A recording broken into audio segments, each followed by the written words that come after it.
Halo, selamat jumpa dengan Sejabut Channel.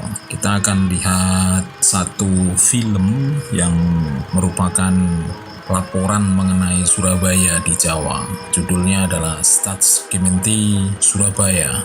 Nah, film ini diproduksi tahun 1929, kemudian production company-nya adalah Foto and Kinotelier Amgrove, Surabaya. Film ini mengenai reportase tentang Surabaya, kemudian gambaran-gambaran mengenai pelabuhan, terus bangunan-bangunan penting, boulevard, gereja, dan bangunan-bangunan yang lain. Oke, film ini dimulai dari pinggir pelabuhan Tanjung Perak. Jadi ada sebuah menara yang disebut dengan Wilhelminatorn. Menara ini dibangun pada tahun 1898 atau tepatnya tanggal 2 September. Tinggi menaranya ada 30 meter. Menaranya adalah salah satu objek wisata di kota Surabaya di pinggir laut. Nah, lokasinya saat itu ada di sekitar Tanjung Perak. Nah, ini lokasinya sekarang sudah menjadi pergudangan dari PT PAL. Nah, ini adalah panorama Tanjung Perak dari Wilhelminatorn. Tampak adalah pelabuhan Tanjung Perak dari bagian barat, kemudian pergudangan, terus kemudian juga ada menara pengawas yang sekarang menjadi kantor Syah Bandar.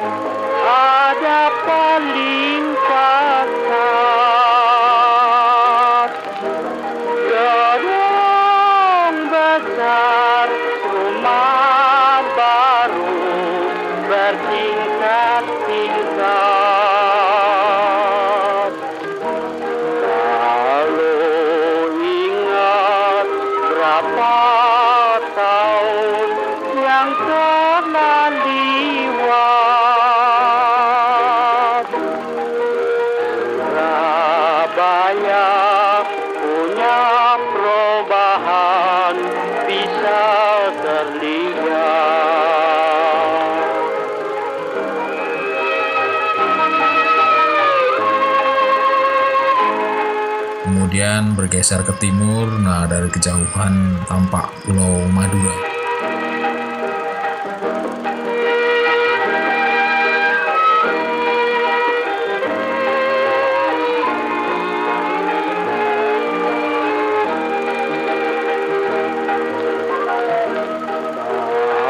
Nah, dari Wilhelminatorn ini juga bisa dilihat kota Surabaya dari kejauhan, walaupun tidak terlalu tinggi, tetapi landscape-nya bisa kelihatan.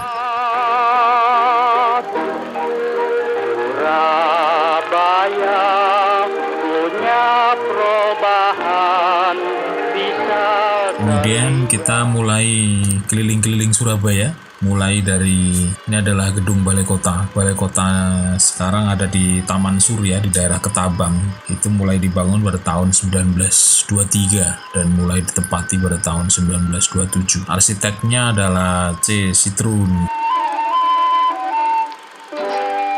Berikutnya ini adalah Paleis van Justitie atau Istana Keadilan. Gedung ini berlokasi di dekat Pasar Besar. Gedung ini runtuh pada saat pertempuran Surabaya tahun 1945. Sekarang lokasi gedung ini menjadi Tugu Pahlawan.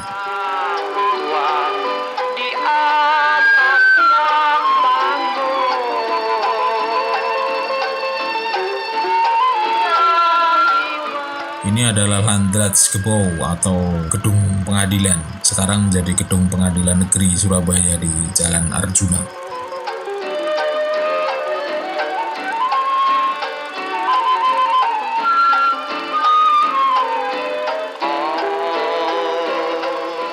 Ini adalah kantor telepon.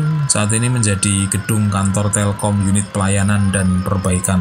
Kantor Telkom ini terletak di Jalan Garuda nomor 4. Lokasinya berada berbatasan dengan Jembatan Merah Plaza yang pembangunannya selesai pada tahun 1915.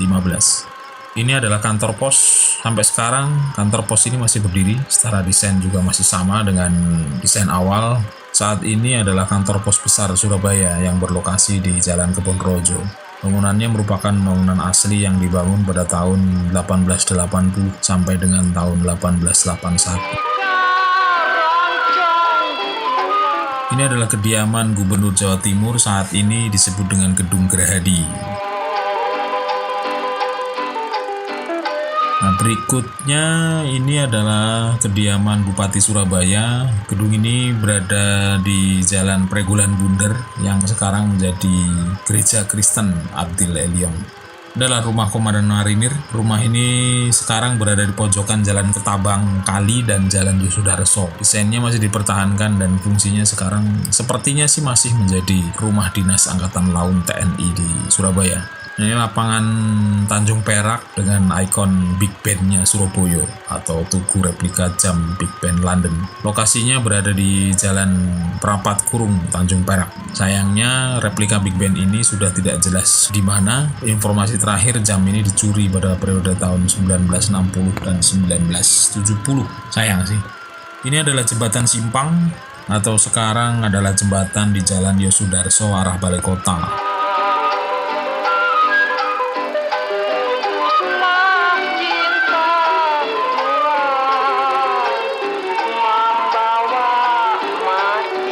Ini adalah jembatan Gubeng, jembatan di depan stasiun Gubeng. Jembatan ini digunakan untuk perlintasan kendaraan, mobil dan sepeda maupun tram listrik jurusan Gubeng ke Tanjung Perak atau Asem Jajar.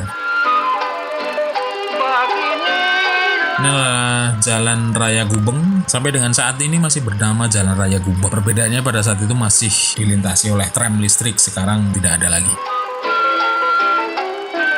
Jembatan Wonokromo. Ini adalah jembatan yang melewati Kali Surabaya di dekat stasiun Wonokromo.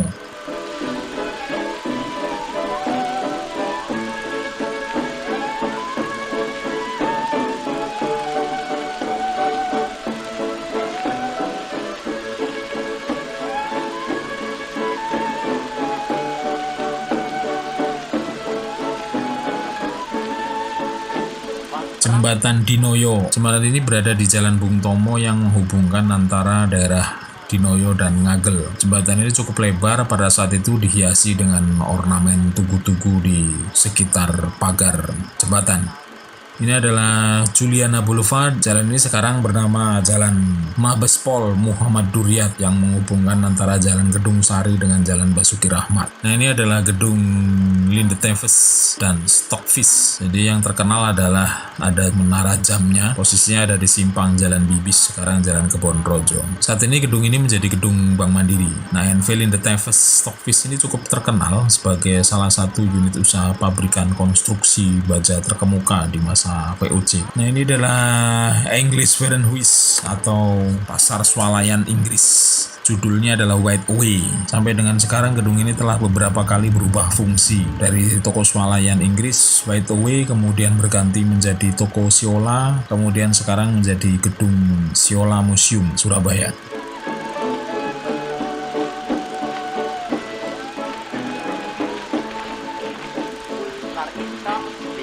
Ini adalah toko Van de Poel. Toko ini adalah toko mainan anak-anak yang terkenal yang lokasinya ada di Jalan Embong, Malang. Nah, sekarang lokasinya sudah menjadi Tunjungan Plaza. Ini adalah Boekhandel GCT Van Dorp NCO. Nah, pada saat itu gedung ini adalah toko buku dan percetakan Van Dorp. Banyak orang Belanda maupun orang Eropa lainnya kalau mencari buku ya di sini. Berikutnya adalah Oranje Hotel. Ini hotel adalah milik dari Lucas Martin Sarkis yang dibuka pada tahun 1911. Peletakan batu pertamanya dilakukan tanggal 1 Juni 1910. Dan peresmiannya dibuat dengan acara yang meriah pada tahun 1911. Nama Oranje disematkan mengambil dari nama pahlawan Belanda yang bernama Willem van Oranje. Sekarang hotel ini bernama Hotel Majapahit dan mempunyai desain yang sangat berbeda dari sebelumnya. Perubahan ini merupakan hasil renovasi pada tahun 1923 sampai tahun 1926.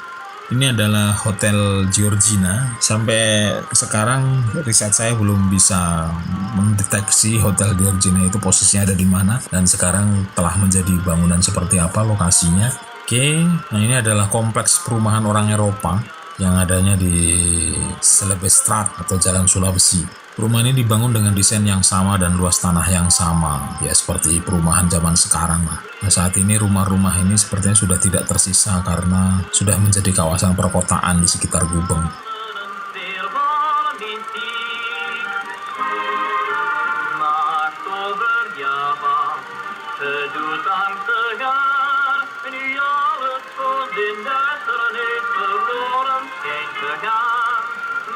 Kemudian ini adalah Jalan Ketabang Besar. Jalan ini sekarang sepertinya menjadi Jalan Jaksa Agung Suprapto yang saat itu bernama Ketabang Boulevard. Dengan jalur hijau di tengahnya, maka jalan ini menjadi terkesan sangat elit. Ini adalah jalur hijau yang sampai sekarang masih dipertahankan dengan penambahan pedestrian di kanan kiri jalannya.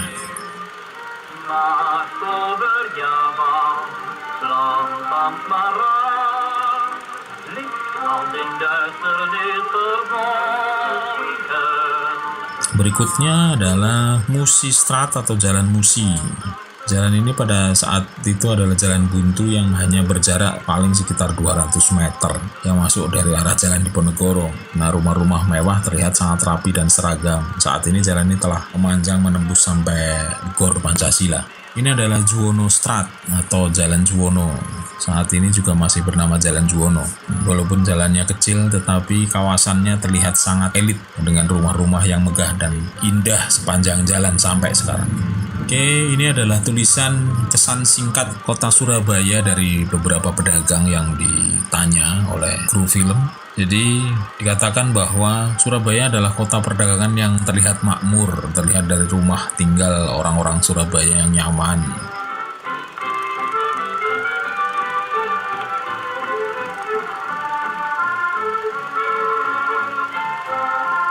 Kemudian hotel-hotel yang modern, contohnya adalah Hotel Oranye.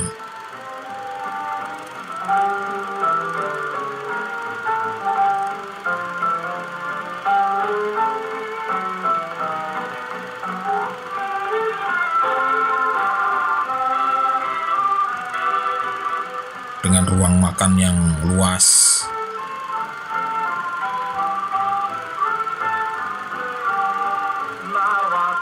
Kemudian kantor-kantor yang besar dan kuat mencerminkan kekuasaan yang tinggi. Contoh adalah kantor HVA atau Handelsvereniging Amsterdam di Comedy Straat yang sekarang menjadi kantor PTP 11 di Jalan Merak. Nah, kemakmuran itu juga diperlihatkan dengan dibangunnya sekolah Katolik yang sekarang menjadi SMA Katolik Saint Louis di Koen Boulevard atau sekarang Jalan Polisi Istimewa yang dibangun pada tahun 1925.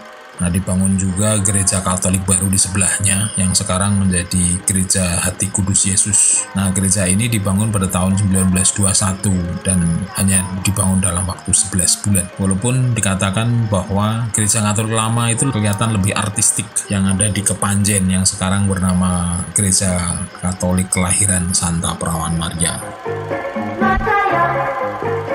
Oke, selain gereja Katolik itu juga ada gereja Protestan yang paling menawan dari timur. Saat itu gereja bernama Gerfkerk, dan saat sekarang bernama GKI Pregolan yang berada di Jalan Pregolan Bundar. Nah, gereja ini cukup unik dengan desain yang mirip masjid. Malah ada yang mengatakan bahwa desainnya itu adalah desain pengkhianat dari timur. Nah, ini dibangun sejak tahun 1914 sampai 1920 oleh penginjil bernama Abraham Delfos. Makmuran lain yang digambarkan adalah kemampuan dinas kebakarannya. Nah, ini diperlihatkan juga bahwa dinas kebakaran di Surabaya itu sama dengan yang dimiliki di kota-kota di Belanda. Surabaya memiliki 3 motor penyemprot yang perkasa dan harganya masing-masing 40.000 gulden. Dengan kapasitas semprot masing-masing adalah 3.000 liter per menit dan mampu mencapai ketinggian sampai 38 meter.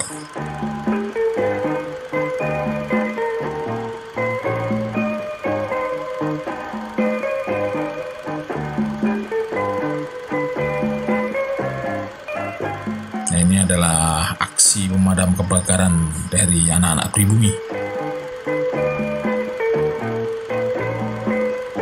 Kemakmuran Surabaya yang lain dapat dilihat dari padatnya lalu lintas di kota Surabaya yang dikatakan malah lebih padat daripada di kota-kota di Belanda. Hal ini bisa dimaklumi karena kepemilikan mobil di Surabaya itu adalah 1 mobil per 5 orang Eropa. Jadi membuat lalu lintas menjadi sangat padat.